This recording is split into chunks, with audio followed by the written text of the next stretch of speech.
At this point, I'd like to welcome everyone to this very special forum with the federal party leaders leading up to the 45th general election, of course, next week, April 28th, 2025. This special series is being hosted by the Assembly of First Nations. So it's very important that we open and start the session in a good way. So we'd like to invite Knowledge Keeper Leonard Weasel Traveler to open today's session in prayer. Thank you. Good morning, Chiefs. Morning, Cindy, National Chief.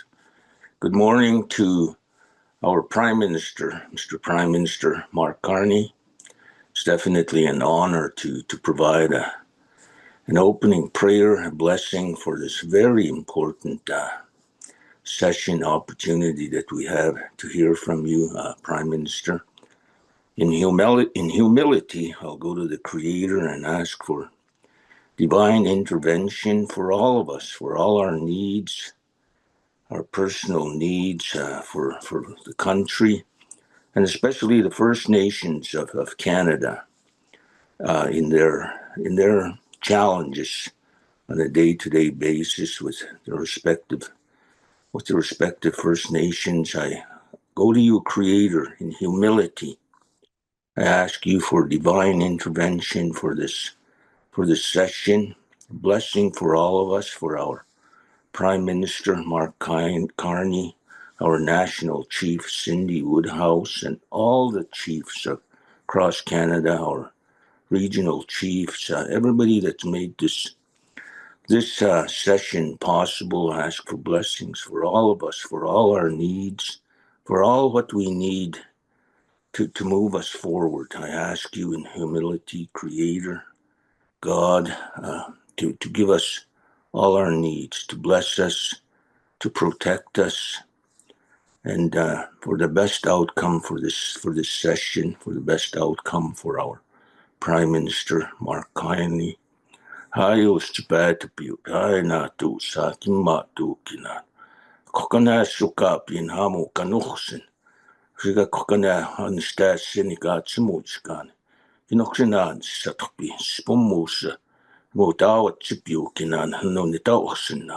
Tawatuma kinan yakat ska kopi. Akat skawatach domino. Ano nitawaksin no kinitinamin it's our chiefs. I pray for our chiefs to continue to lead us in the most positive way. I pray for our Prime Minister Mark Carney to continue to lead us in the most positive way for all our needs.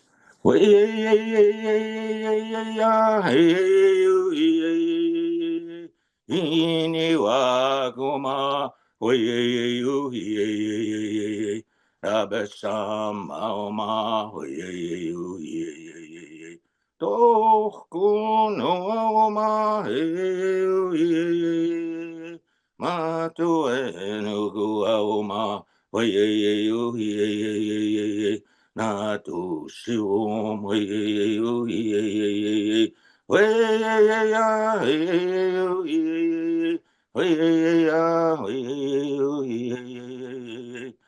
Mark Carney, Cindy Woodhouse, and thank you.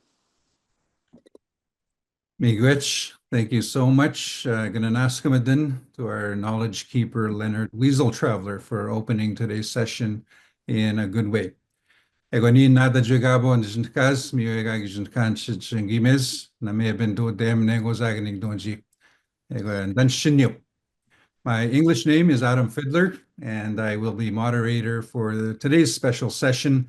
As I mentioned earlier, this is the final in a series of special sessions being put on by the Assembly of First Nations with the various party leaders leading up to the federal election on Monday. Before we get started, a few housekeeping items. First, there is translation available in French and English. There is the translation icon at the bottom of the screen. It's the globe icon. Just click that and you can select either English or French. There's also closed captioning available. If you did register for this forum, you would have gotten an email with a link. Our technical staff will also post that in the chat box, so that is available. Also, just a note that this session will be recorded and posted online after all of the forums. So that should be going out later this afternoon. So just a quick recap or a quick going through the agenda for today. We will begin with opening remarks from National Chief Cindy Woodhouse-Nepenak, who will be joining us from Rome. And we will also have Regional Chief Andrea Paul, who will be welcoming the Liberal Party leader, Mark Carney, of course, to our forum here today. Just to let everybody know, the party leaders have been given 5 minutes to provide opening remarks, and then we will get into the moderated questions. So the Assembly of First Nations prepared 5 questions that were shared to each of the party leaders in advance. There are 5 themes. Of course, they are number 1, the Canada-US border and trade. Number 2, the First Nations infrastructure gap, water, policing, and the final one being children and families. So once we go through the 5 questions, we will open it up for any questions from registered leadership, chiefs, and regional chiefs from across Canada. If you wish to pose a question to Mark Carney, there is an icon at the bottom of the screen. It's a Q&A icon. Click that button and you can post your question. We will get to as many questions as we can, but we do have a total of 1 hour for this session. So we hopefully will have about 20 minutes for that session. We know we may not get through all of them. After we're done, we will then invite, of course, the leader of the Liberal Party, Mark Carney, back for some closing comments, and then close the session with Knowledge Keeper Leonard Weasel-Traveler. So at this point, we are pleased to have National Chief Cindy Woodhouse-Nepenak with us here today. Of course, National Chief Cindy Woodhouse-Nepenak was born and raised in Penamotang First Nation, Manitoba. Her ancestor, Chief Richard Woodhouse, was an original signatory to Treaty Number 2. She began her term as National Chief of the Assembly of First Nations, of course, on December 7th, 2023, becoming the youngest woman and mother to hold the position. Also, we have Andrea Paul, Regional Chief for Nova Scotia with the Assembly of First Nations, where she carries the portfolios of fisheries, language, and health.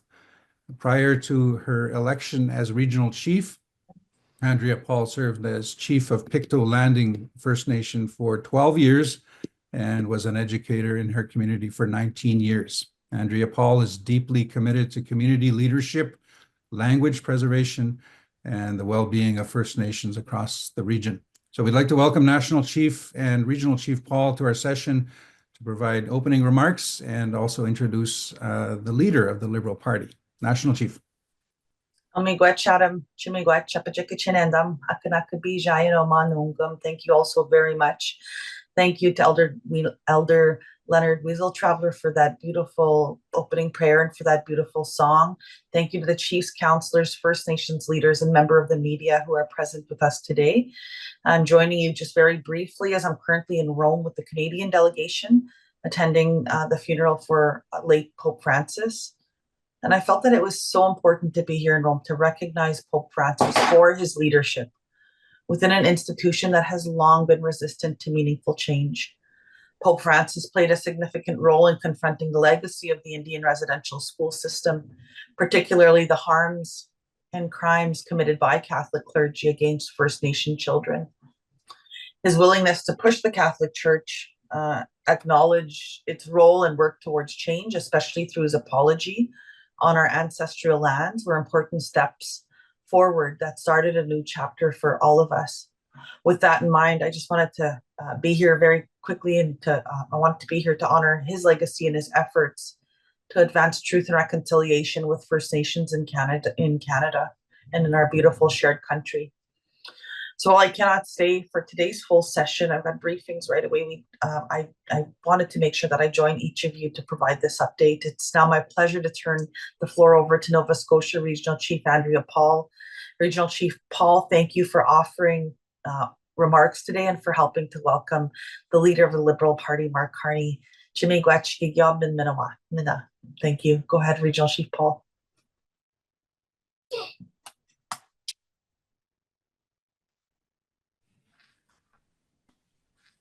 Okay, Thank you, National Chief. And I wanted to say thank you to Elder Leonard for the prayer and all chiefs, counselors, First Nation leaders, and members of the media for attending today. I am thankful to be with you today on behalf of National Chief Cindy from my territory of Mi'kma'ki. Today's session is the last in our series of online forums the AFN has been hosting with federal party leaders prior to the April 28th election. These sessions are being recorded and posted online today at AFN's YouTube channel, so all First Nations and all Canadians can hear what each of the leaders have to say. This is the first time the AFN has hosted a series like this with the party leaders. So I want to extend a huge thank you to our AFN staff for pulling things together. If we ever needed to host an election series with candidates and First Nation leaders, 2025 is the year to do it. Not only are we moving into a dangerous new era of US colonialism, 2025 is also the 10th anniversary of the Truth and Reconciliation Commission's historic calls to action. This is something that takes on even more meaning with the passing of Pope Francis. As we said at the outset of the campaign, Canada's economic success and future stability depend on reconciliation moving forward, and First Nations being equal partners in the decision-making. Our rights are affirmed in our treaties. They are recognized in Canadian and international law. They must be upheld. Over $560 billion of projects are forecast to be launched on our traditional lands over the next decade. They have been a focus point of this election and Canada's response to Trump, rightfully so. The potential benefit of these projects is in the trillions of dollars. They represent a cornerstone of Canada's future economic growth, but they will not advance without First Nations support. For this campaign, the AFN released a document to capture First Nations priorities for each leader to consider. It is called Prosperity for All. In addition to the calls to action and resolutions from Chiefs and Assembly, Prosperity for All reflects the calls for justice on behalf of our missing and murdered First Nation women, girls, and Canada's United Nations Declaration Act. Prosperity for All outlines key commitments we are seeking from party leaders, particularly related to economic reconciliation, Canada-US trade, border mobility, policing, clean water, the well-being of First Nations children, families, and our environment. We will touch on each of these in the forum. So it is my pleasure to introduce the leader of the Liberal Party of Canada. As we know, Mark Carney is also the Prime Minister of Canada, and he is running in the federal riding of Nepean. I hope I said that right. Mark was elected Liberal leader in March and sworn in shortly after on March 14th as Canada's 24th Prime Minister. Walaaliig, thank you, Prime Minister, for joining us today. Finally, I want to thank our moderator, Adam, for taking time to manage these sessions. You do such a great job at our assemblies, so I'm going to hand it back to you and wish you all a good meeting. Walaaliig, thank you very much. Thank you so much, Regional Chief Paul. And with that, we'll get right into it. Mark Carney, leader of the Liberal Party and current Prime Minister of Canada, we'll start with your opening comments. Miigwech, thank you, Adam, for moderating this very important session. Thank you, Regional Chief Paul, for the welcome, for National Chief Cindy Woodhouse Nipanek for joining us, and also for representing the First Nations, representing Canada at the funeral of His Holiness Pope Francis.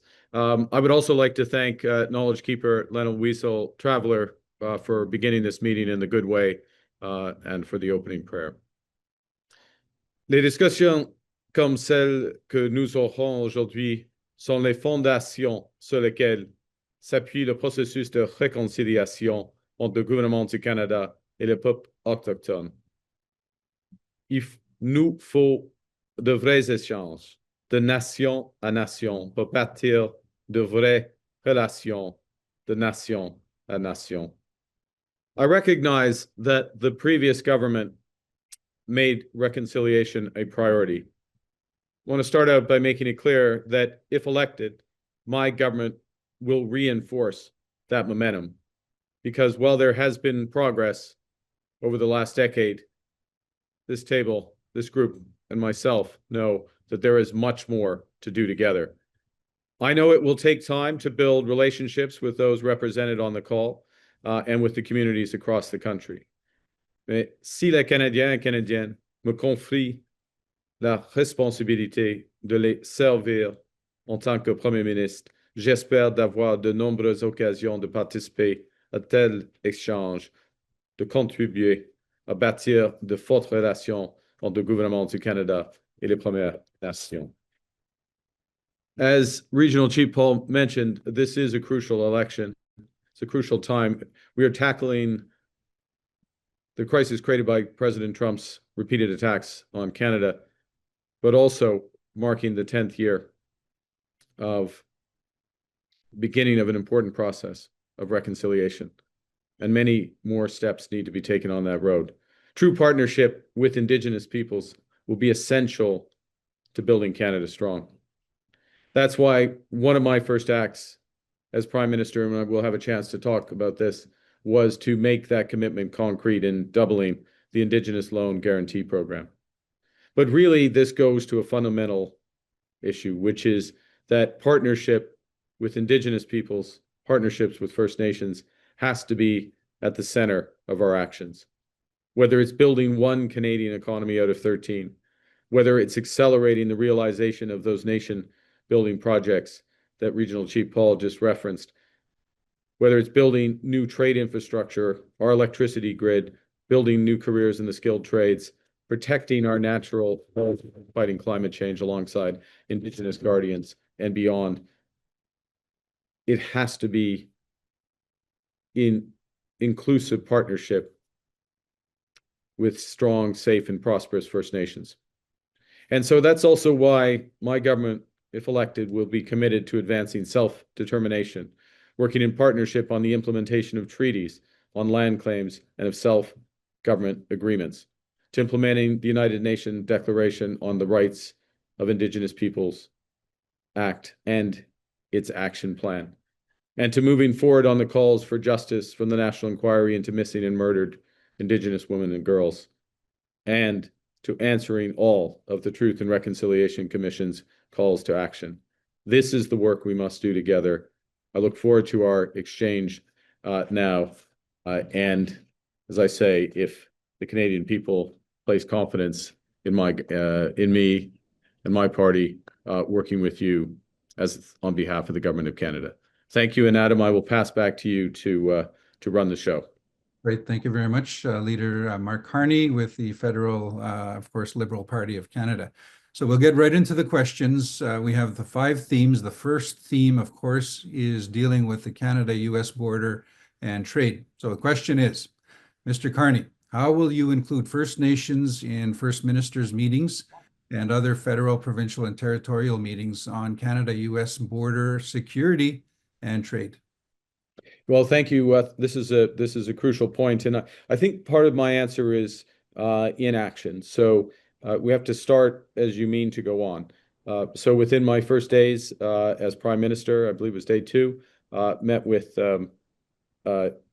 National Chief Cindy Woodhouse-Nepanak, direct bilateral meeting between the two of us. Shortly thereafter, a few days after, met with all the Indigenous leaders and scoped out an approach to exactly these sets of issues around how we respond specifically before we respond to the American tariff attack. So what are our potential countermeasures for that, our so-called counter tariffs, which are the first types of measures we've taken? how is the process developed for so-called remissions, which are ways to ensure that those measures against the Americans do not affect First Nations, do not affect our businesses directly, so that we make adjustments to them. And then, and very importantly, and I think, Adam, we'll get to this in more detail, the main element of our response is doing things that we should be doing for ourselves anyways, which is to build Canada strong from infrastructure through to new trading partners. And those processes, and I've made this clear repeatedly, both in action and in our platform and how I've spoken about it, can only proceed in partnership, in full partnership with First Nations.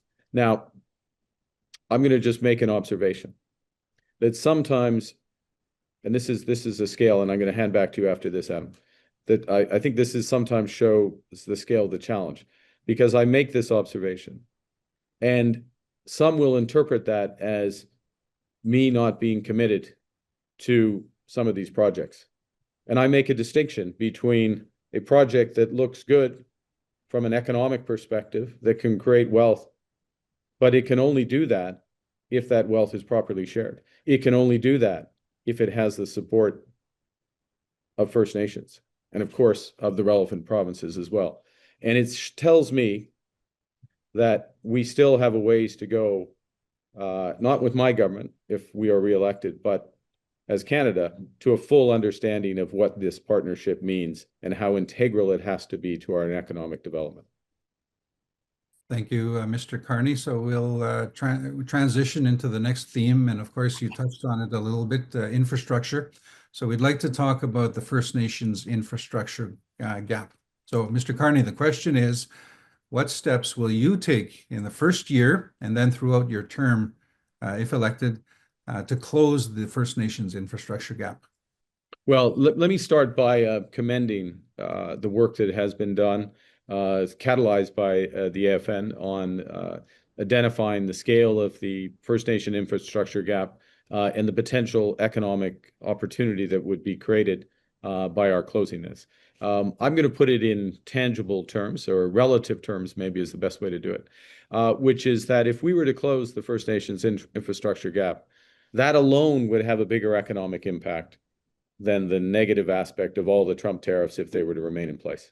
Okay, so it's the right thing to do, but also economically, the scale of it provides a huge return to First Nations, but to the Canadian economy as well. Secondly, as was referenced earlier, and I made this reference, we have a host of other infrastructure or related infrastructure projects that can be developed. And I think in terms of the approach that I would recommend on, and the approach, not just recommend, the approach that we will take if we are elected, is first to be led by First Nations in terms of the infrastructure priorities. Obviously, that is by definition the case in closing the First Nations infrastructure gap, self-identified infrastructure projects that have the priority. The second thing, which I think is essential, is that we provide predictable funding, and predictable funding that is a funding envelope, if I can use that term, as opposed to only project-specific funding, because we have to match First Nations-led with financing certainty or financing visibility, a better way to put it, financing visibility so those projects can move through. The third thing is that in many cases, there are shortages of land on reserve lands in order to fulfill the infrastructure needs of First Nations.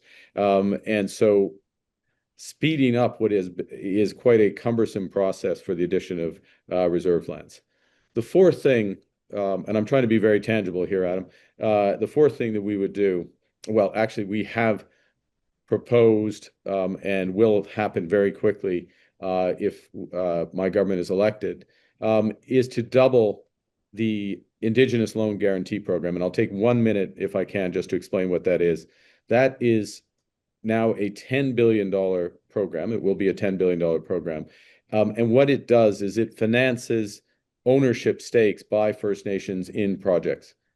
So it's not a loan per se, it is the financing of the ownership stake. So it moves participation from a process to actual ownership.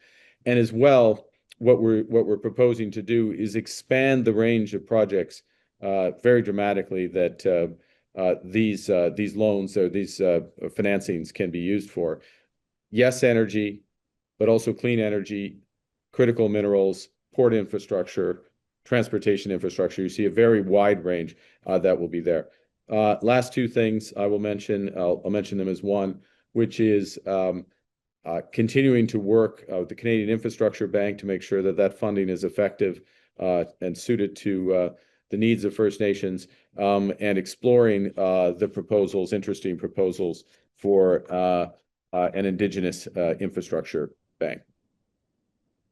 So we'd like to transition into discussing water on reserve. So the question is, Mr. Carney, what's your plan to introduce a bill similar to Bill C-61, the First Nations Clean Water Act, and finally end outstanding boil water advisories on reserve? Okay, thank you. I think this is a fundamental issue, as you know, it's a fundamental human right, and recognizing that as such. It is a disappointment, obviously, that C-61 was one of the victims of the proroguing of Parliament, or the dysfunctionality, maybe is a better way to put it, of the previous Parliament proroguing and the election. So yes, the intention would be to reintroduce that. But I want to go to the heart of the practical implications of this, if I may, Adam, which is, as this group will know, I just checked the figures yesterday. If my figures are right, 147 bans have been lifted over the course of the last 10 years. On the original list, there are 35 left, but there are 82 new that have come back on. So that shows that progress has been made, but not as much. And what that suggests to me is that we need a more comprehensive approach that ensures there's not just resources, but there's also capacity to deliver the capital spends that are necessary to end these bans, but also the operations and maintenance and monitoring that's necessary. So money, yes, but also more capacity. And I think one of the elements, so I'm saying yes to the specific question, but I'm moving on to what else should we be doing to make sure that we really deliver for people. And I think looking towards a model potentially, and this is an open question, and I take guidance on this, but a First Nations Water Commission or some type of model like that, that is ensuring that First Nations also have the capacity for maintenance and development, so that as we move these bans off, that they stay off and they maintain, and the funding is available for that, but also the capacity to do that. I think we probably need a structure that's more effective. That's my read from the outside. Thank you. Thank you very much. So we're going to talk about policing now. And so the question, Mr. Carney, is what steps will you take to call for a public inquiry into in-custody deaths, and also introduce a bill establishing First Nations policing as an essential service that also includes long-term funding and also recognition of First Nations jurisdiction? Well, let me start from recognizing that this is an essential service, and that we have to move as quickly as possible to effective delivery of that essential services, those essential services with First Nations, or by First Nations rather. And there needs to be accountability, and I recognize as well the tragedy of in custody deaths. Now, on solutions to be practically beneficial to the communities and to First Nations, we want to move to self-administered First Nation policing services, and as part of that process, I think what's inherent on us as the federal government, if my party were to form the government, is to develop legislation to give control over those policing services under a range of policing potential agreements, self-administered police service agreements, or community tripartite agreements, or the so-called municipal quadripartite agreements that potentially can move forward. So very much want to work forward on these models. As I say, not just the legislation and the recognition, but the practical application again of the approaches that are going to make a difference. Miigwech, thank you very much, Mr. Carney. So the final theme, very important as well to First Nations across the country, deals with children and families. So children and families. The question is, what steps will you take to provide long-term funding for Jordan's principle and commitment to long-term reform of the discriminatory First Nations child welfare system? Yes, well, I just make clear and I can understand if not everyone has had a chance to read or the inclination to read the Liberal Party platform, but exactly the question is at the heart of our commitments in the platform. So a commitment to long-term funding for Jordan's principle and to reform of the discriminatory First Nations child welfare system. So that's clear. That is a commitment that's there. We recognize that concluding the ongoing reform of the First Nations Child and Family Services Program is critical to ensuring that the next generation of First Nations children do not experience the same harms that have occurred for too long. I'm very open to working with all parties to reach resolution on this. I think we all know the history in the course of the last few years and even most recent months. But full engagement of my government, if we are given the responsibility to serve by Canadians. There are many ways to get there, and I think we need to get back to the table with determination to achieve those two fundamental objectives: the long-term funding and the long-term reform of the system. There is a way to get there. We're going to be at the table and be there to serve it. Thank you very much, Mr. Carney. So at this point, what we're going to do is open it up for questions. We do have a number of several questions already lined up, and it looks like we probably won't get to everything with the amount of time we have, but we'll get through them as quickly as we can. Just a reminder, the process for those joining us: hit the Q&A function. There's an icon at the bottom of the screen, and then you can type in your question. We'll start, Mr. Carney. This is a question submitted by Dwayne Gaston Aucoin, councillor from Teslin Tlingit Council in the Yukon. So here's the question. Poilievre has said that his government would use the notwithstanding clause to override the charter to keep certain prisoners in jail indefinitely. Given the overrepresentation of First Nations people in the prison systems, actions like this would disproportionately impact First Nations people. So the question, Mr. Carney, is what is your position on respecting the charter and the use of the notwithstanding clause? Thank you. Thank Mr. Aucoin for the question, because it's a fundamental question. And look, I am deeply troubled by the position of Mr. Poilievre. I made this point in the I think it was in the English. It was in one of the debates. I think it was the English leaders debate for several reasons. One, the Charter of Rights and Freedoms does exactly what it says. It protects our fundamental rights and freedoms. I think what we have seen with the Charter and with the protections of the Supreme Courts and our court system, it has been part of the process of a better appreciation of what the fundamental rights of all citizens of Canada, but very much including First Nations, are, with real tangible implications for actions that, amongst others, the Government of Canada needs to take. So there is a tangible benefit, but there is also the fact that a Charter of Rights and Freedoms, particularly ours, exists to protect the most vulnerable in society. It doesn't exist to protect the politicians or the strong. It protects to protect the most vulnerable and to provide consistent protections. And it is, in my view, the responsibility of the Prime Minister personally and the federal government to stand up for the Charter of Rights and Freedoms. And that leads to certain tensions sometimes in the Federation in terms of what we will do in intervening.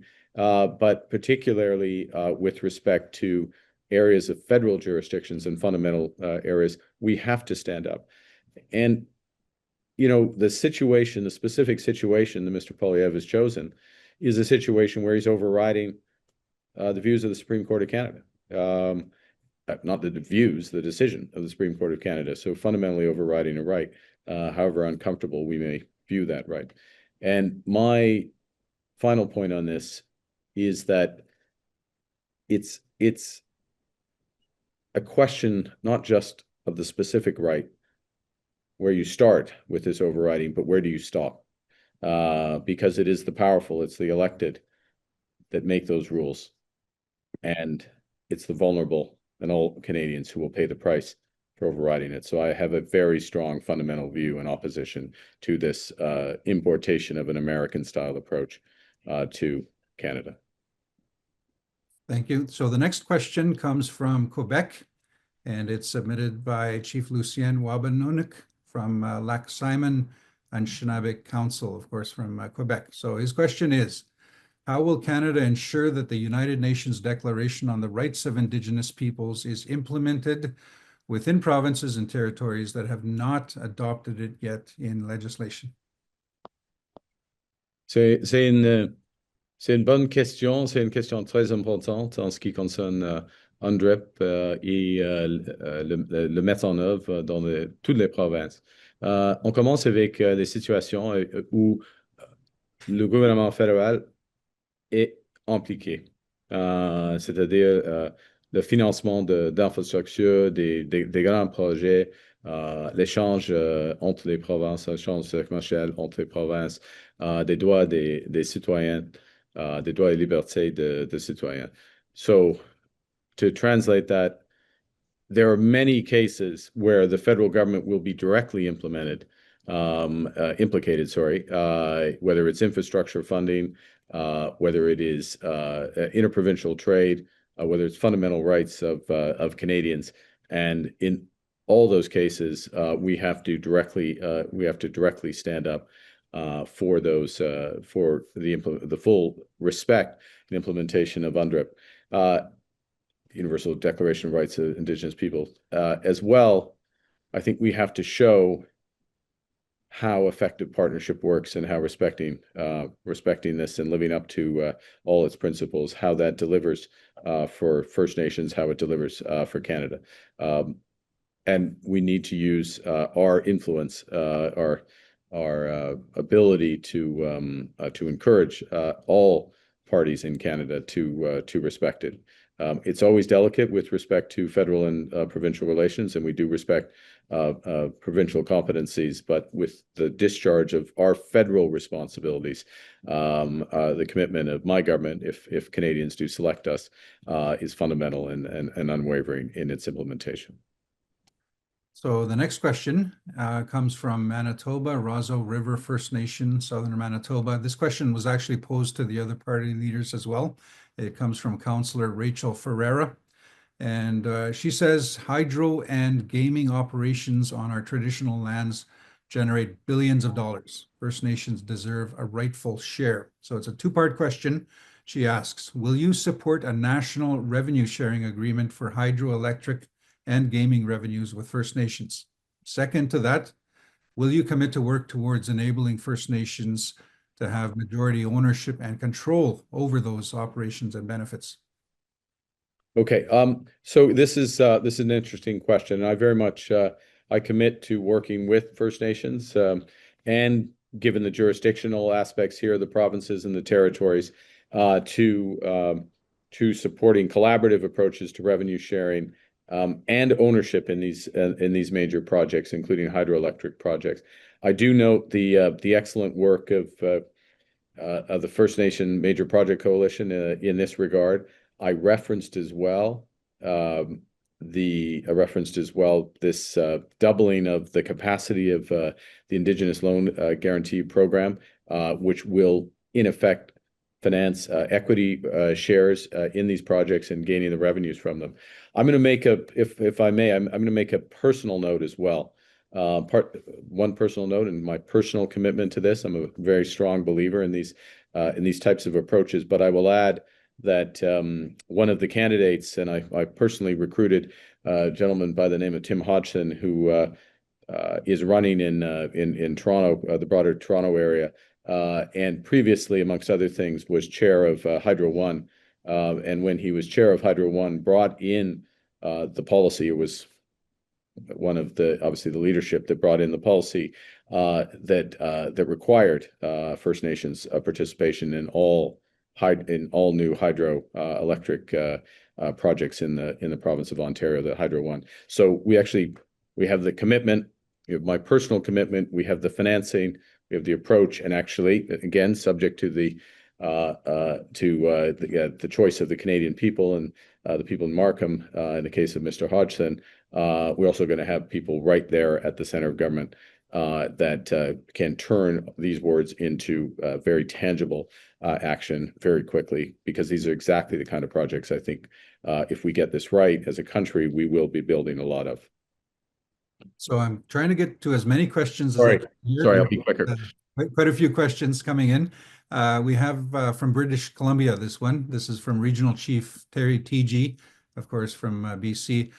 Regional Chief TG says, will you commit to working with First Nations within your first 100 days of office to secure regional final settlement agreements on children and families that is equitable, fair, and ensures discrimination against our children's needs, our children ends?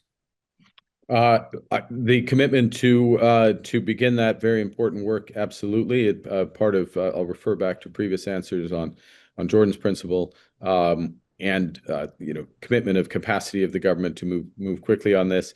Of course, in getting those agreements, all sides must come to the table in good faith and achieve it. But yes. Thank you very much. So this question, I think we touched on a little bit, but I'll come back to this question. This is Chief Kelly LaRocca from Ontario. If re-elected as Prime Minister, will you commit to honor the Trudeau government's commitment to provide clean drinking water to First Nations? What will you do to ensure the civil service is engaged and committed to follow through on your behalf? Chief Kelly LaRocca, you've gone right to the heart of this as well, which is that I'll just refer back to my previous answer in terms of commitment and some of the elements of process.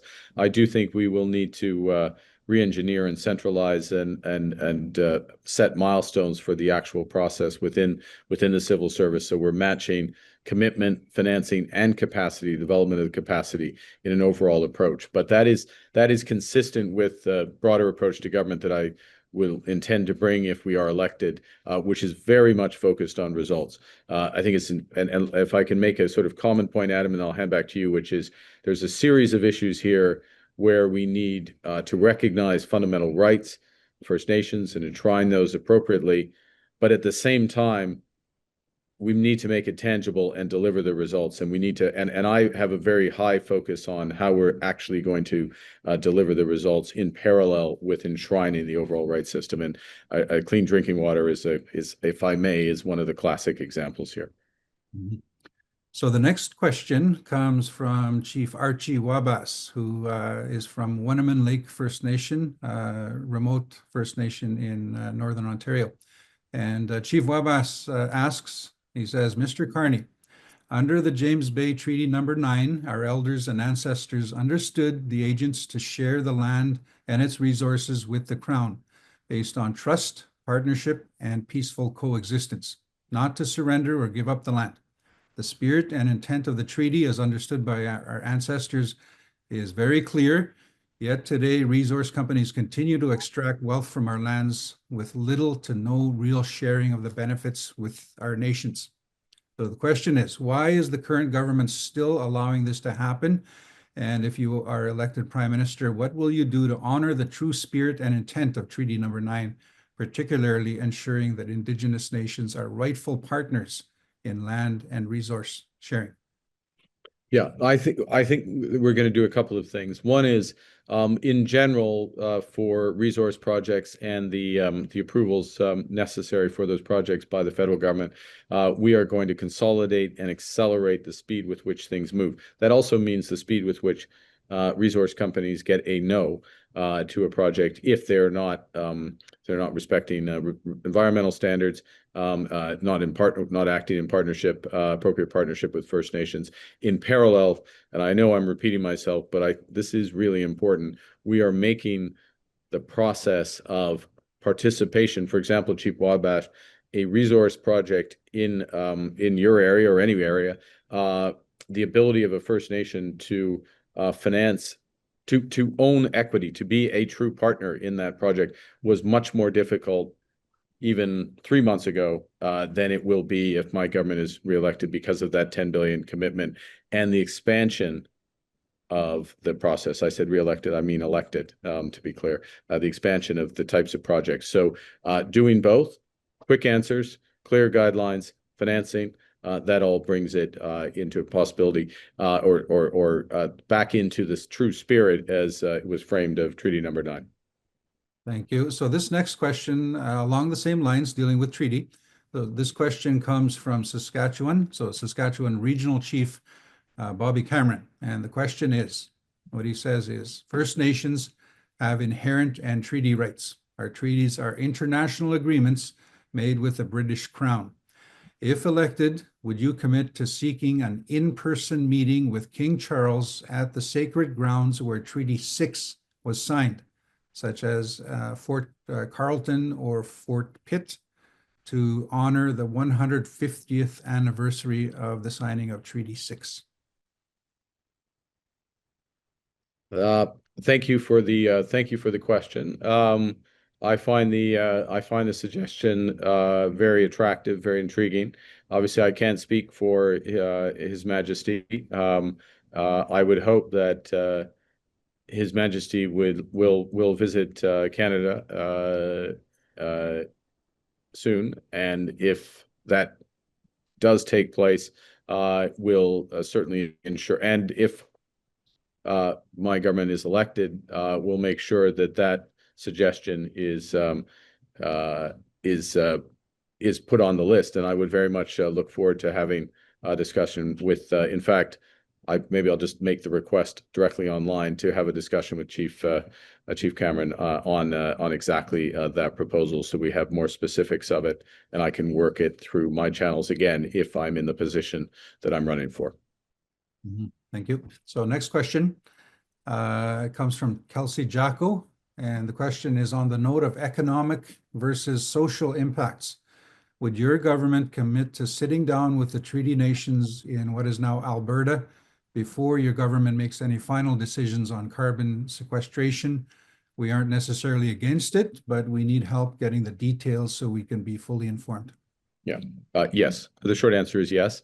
I think any project of on First Nations territory by definition, but also anything of that scale requires the consultation and support and participation. And so if we are going to do this and we're going to get it right, as Canada as a whole with First Nations, that consultation is absolutely essential. Mm-hmm. Okay, this next question deals with international trade and travel between internationally. This comes from Chief Roy, and Chief Roy asks, what steps would your government, I think I lost it here, there it is. What steps would your government take to recognize the Jay Treaty, recognizing our right to free trade between our First Nations in North America? It is something I'll give you a straight answer on that, which is something I have asked for a more detailed understanding of. I fully recognize the rights. We have to ensure that it's in recognizing those rights, it is consistent with whatever partnership we end up with the United States.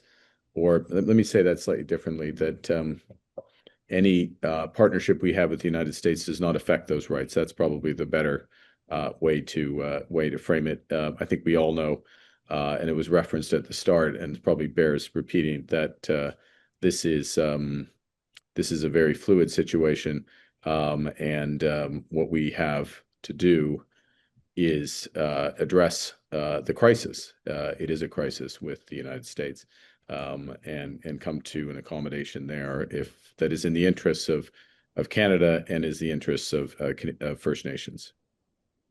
Thank you. So the next question that's been brought forward, deals with language. And of course, this is something that's important to me as well. I spoke in my language initially. Our elder knowledge keeper, as part of his prayer, spoke in his language, and we had National Chief speak in her language as well.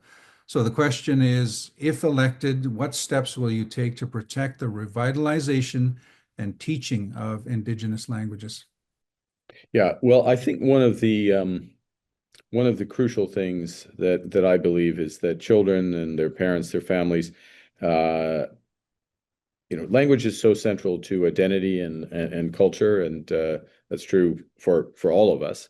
It's true maybe more poignantly, certainly for First Nations, also with respect to Franco-Canadians, y compris les Québécois, Québécoises. So what we will do is to continue to support community-driven projects that restore and promote and protect First Nations cultures and languages. I think we will, or my intention is, again, subject to being elected, is that we would have this as part of a broader set of initiatives with respect to our identity and culture in Canada. So in other words, that we would have some funding that promotes First Nations languages as part of a broader effort to promote the other languages and diversity in this country. So that is additive to the specifics that I just mentioned. Thank you. So we're starting to wind down. This might be the last question, but we have others lined up. Question comes from Chief Janelle Namebin. And Chief Janelle Namebin asks, she says, Canada has been participating in the United Nations Plastic Treaty negotiations. How are you looking out for First Nations rights and treaty promises at those tables? And the question is, how will you push for inclusion of the United Nations rights of Indigenous peoples in those negotiations? My intention, to be clear, is that in any of these negotiations, including the plastics negotiations, which, as those who follow it may know, are quite complex and uncertain in terms of their conclusion. Canada is pushing hard, but intention is to ensure that there is that inclusion and that consultation inclusion.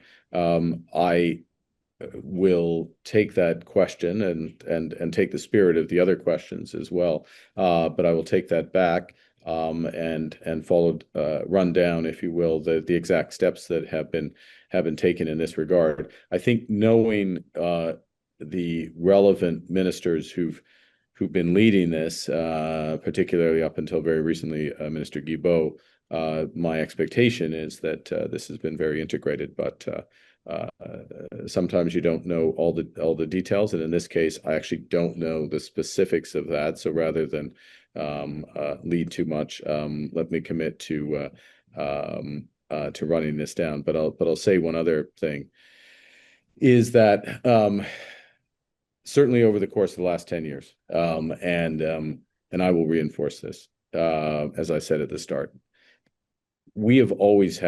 Canada has always had, from that period, and will have, if my party is elected as government, in full Indigenous participation at the United Nations. And that is, and of course, the Plastics Treaty is under the United Nations auspices. So it's my only hesitancy is I haven't actually looked at the very specifics of that process since I became Prime Minister. But it's a fundamental commitment, and therefore it must be there. But I just want to make sure that it's being managed properly. But the general principle, the general approach, and I hope this comes through, Adam, and to those who've been kind enough to join this session, is one of full consultation, participation, partnership, nation to nation, and development together at a crucial time in our nation's history. And if I may say, and I know we're running short on time, well, actually, Adam, I'll hand back to you just so make sure you're being allowed to run the show. Yep, thank you very much. So we're going to transition into your closing comments, but I'm just looking through. We do have we have a number of questions still. We're unfortunately not able to get to all of them. I'm just taking a quick look to see if there's any short ones. Trying to transition here into some of the questions. But what we'll do at this point is, because of timing, and it's very important that we close in a good way, that we go to our knowledge keeper in a good way, but we also would like to provide a couple of minutes, 2 or 3 minutes, maybe 2 minutes, back to you for closing comments, and then we can close in a good way. So thank you very much, Mr. Carney. Any final concluding comments? Well, thank you, Adam. Merci beaucoup, tout le monde. I hope what I very much enjoyed. First off, I commend the AFN for convening this session. It's exceptionally helpful for me and for my team. Secondly, thank you for your questions and the priorities that are clearly underscored by them. Thirdly, I hope that in the responses and the approach, you see two things. First is that a commitment to the fundamental rights of First Nations and a commitment to the recognition of those fundamental rights and upholding and defense of those fundamental rights. But related to that, a commitment to practical, high-impact solutions that realize those rights, whether it's of children, whether it's to clean drinking water, whether it's to fully sharing in initiatives for economic prosperity. And that's what my government would bring, both the principles and the values, the defense, but the practical approach to move forward in true partnership together. For me, those are essential elements. All of those elements are essential to continue to move forward on this process of reconciliation. Thank you, Adam. I will hand back to you. Thank you so much, Mark Carney, of course, current Prime Minister and leader of the Liberal Party of Canada. Again, thank you so much for joining us. And just a reminder to everyone watching that the video sessions, these sessions of all 4 leaders' sessions will be available on the AFN website, and we'll have further information on how to access those. And of course, this has been a special series put on by and hosted by the Assembly of First Nations. This is the first time that the Assembly of First Nations has done this. So I'd like to thank National Chief for her leadership in having this put in place. Of course, National Chief Cindy Woodhouse-Neepanak. Of course, there's a big team behind the scenes doing an excellent job. Thank you so much for all the work in setting this up. I know my contact for this has been Kiri Tristeri. Thank you so much, and thanks to everybody that's been involved. So my name is Adam Fiddler. Thank you so much. I'd like to invite Knowledge Keeper Leonard Weasel Traveler now to close this session and close this series in a prayer. Thank you very much. It's definitely a pleasure and an honor to be of support and service to the chiefs, and I appreciate the time that was given by our Prime Minister, and give you the best wishes in your campaign. And my prayer again will be for the support of our First Nations. I know personally of the challenges of a great number of them. There's the violence of poverty and the other challenges that are there from social issues and matters, and so I pray for all our people across Canada, all our chiefs, and again for you, Mark Carney, and your government. I pray that you have a successful campaign.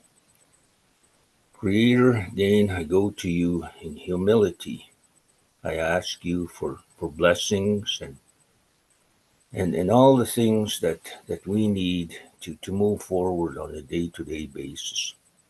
I pray for our Prime Minister, Mark Carney. I pray for our National Chief, Cindy Woodhouse.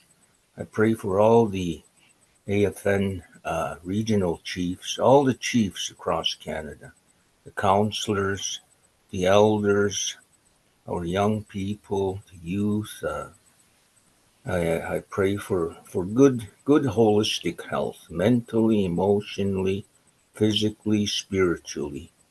And yes, we need financial help in all these areas. I ask you for those things in humility, Creator, to bless us and to give you thanks and appreciation for all the past gifts that we receive, things that we take for granted. I ask you for these blessings. Hayos batapiu, na tus, kokanasukapi, hamusikanosisi, kikaka kopiu. Hamun hamun tukupi man si watanan, hamunina, hanakawatsipiu kinana no. Itawaksanan, kanamian seeds the people, nakawatsipiu kina, imatu kina. Thank you very much as my prayer to the Creator for all the blessings that we need today. Amen. Miigwech, thank you so much. Knowledge Keeper Leonard Weasel Traveler. Miigwech, gananaskamadan, kakana, wajit.